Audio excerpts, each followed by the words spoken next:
நம்ம இன்னைக்கு பிரெட் வச்சு இன்ஸ்டண்ட்டாக செய்யக்கூடிய ஒரு ஸ்வீட் ரெசிபி எப்படி செய்கிறதுன்னு பார்க்க போகிறோம். இது ரொம்பவே டேஸ்டியாக இருக்கும். செய்யக்கூடிய பொருட்களும் ரொம்ப ரொம்ப கம்மி. அதனால் வீட்டில் இருக்க பொருட்கள் வச்சு சட்டுன்னு ரெடி பண்ணி முடிச்சிடலாம். வீடியோக்குள்ளே போகிறதுக்கு முன்னாடி நம்ம சேனல் இன்னைக்கு ரெசிபிஸ் தமிழை சப்ஸ்கிரைப் பண்ணிக்கோங்க. கூடவே இருக்க பெல் சிம்பிளையும் கிளிக் பண்ணிக்கோங்க. ஹாய் ஃப்ரெண்ட்ஸ், வணக்கம். என் பேர் Abhi. Welcome to Indian recipes Tamil.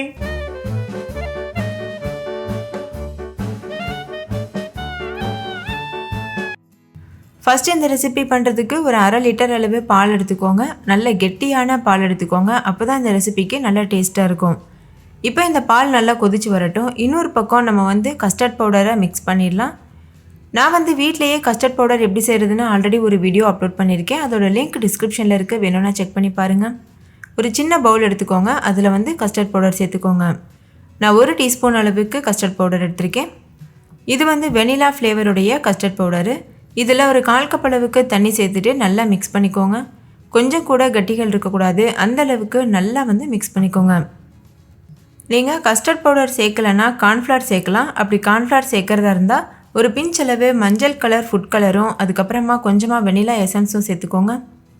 அப்போ கரெக்டாக இருக்கும். இப்போது கட்டிகள் இல்லாமல் நல்லா மிக்ஸ் பண்ணியாச்சு. பாலும் இன்னொரு பக்கம் நல்லா கொதி வந்துருச்சு. கொதி வந்ததுக்கப்புறமா அந்த பால் கூட இந்த கஸ்டர்ட் பவுடரை சேர்த்துருங்க.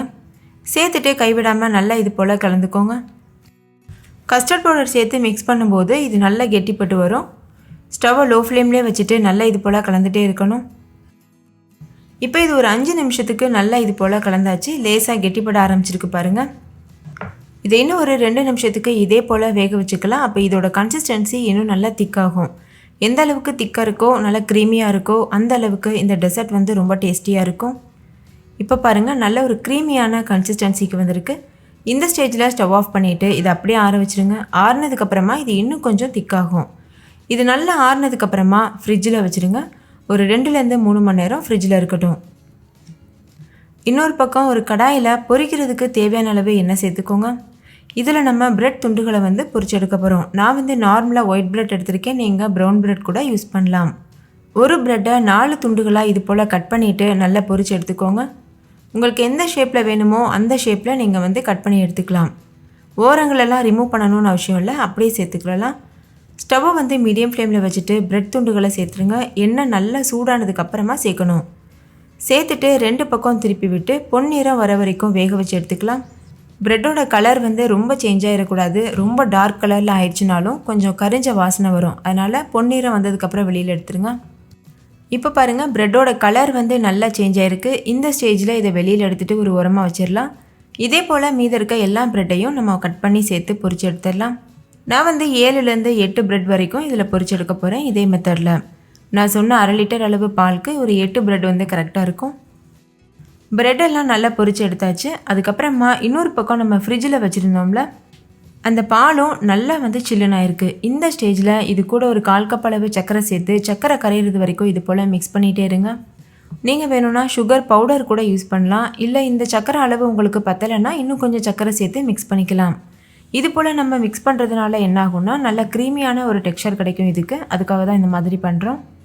ஏன்னா நம்ம ஆற வச்சு ஃப்ரிட்ஜில் வைக்கும்போது இது நல்லா கட்டிப்பட்டிருக்கும் இந்த கஸ்டர்ட் மில்க்கு. அதனால தான் நம்ம இந்த மெத்தடில் பண்ணுறோம். அதிகமாக கட்டிகள் இருக்க மாதிரி இருந்ததுன்னா நீங்கள் மிக்ஸி ஜாரில் போட்டு ஒரு டைம் நல்லா அரைச்சிட்டு கூட சேர்த்துக்கலாம்.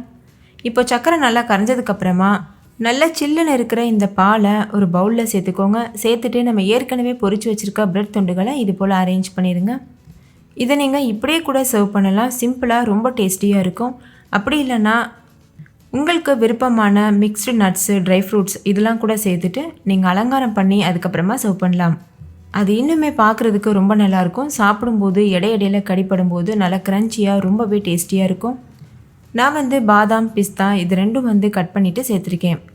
கடைசி இதில் கொஞ்சமாக குங்குமப்பூ தூவிட்டு நீங்கள் சர்வ் பண்ணலாம். ரொம்ப ரொம்ப அருமையான சுவையில் ஒரு 10-15 நிமிஷத்துலேயே இந்த ஸ்வீட் தயார் பண்ணிடலாம்.